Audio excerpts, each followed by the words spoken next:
जोहार गे the travel voice रे सानाम कोगे सागुन दाराम। तेज अब मिड अड़ी लाक्तिन साताम इदी कते बोन गालमारावा। मिड सेट बीजेपी सरकार लेदा जे डांगरी आखरिन दो बंदो गया।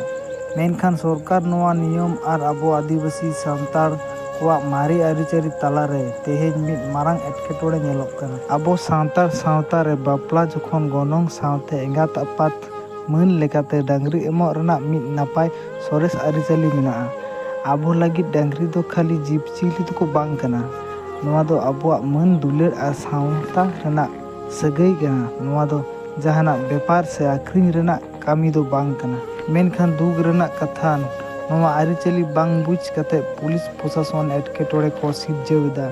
झारग्राम जिला रना साकराइल रे निया खातिर के पुलिस आर सांतार होड़ को तालारे मिड मारांग झमेला रकाब अकना। पुलिस दो बापला रे डांगरी इदी दो बेआईन कामी लेका को नेल एदा, जहां दो आदिवासी को मने रे आदि मारांग आड़िस ए सिरजाव कदा। आबोआ दिसोम रेना अन आरी आर पेशा एट लेकाते नियम को आदिवासी को आरिचारी आर सावतारी रैरित रुखिया दोहो रेना हक ए एमोआ। तबे चिदा प्रशासन आबोआ सावता रेना रैरित बाको बुझाव दाड़ेयाग कना। सरकार और पुलिस प्रशासन दो आदिवासी को बापला और एपेम रेना आरिचारी बुझाव लाक्ति कना। नोमा घटना इदी कते आपेया मतामत चेद? सरकार नियम आबोआ आरिचाली खुना मारांग गया?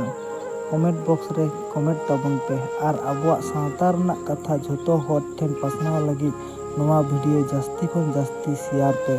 चैनल रे नवा गे खान चैनल सब्सक्राइब पे मा एनखान सानाम कोगे जोहार।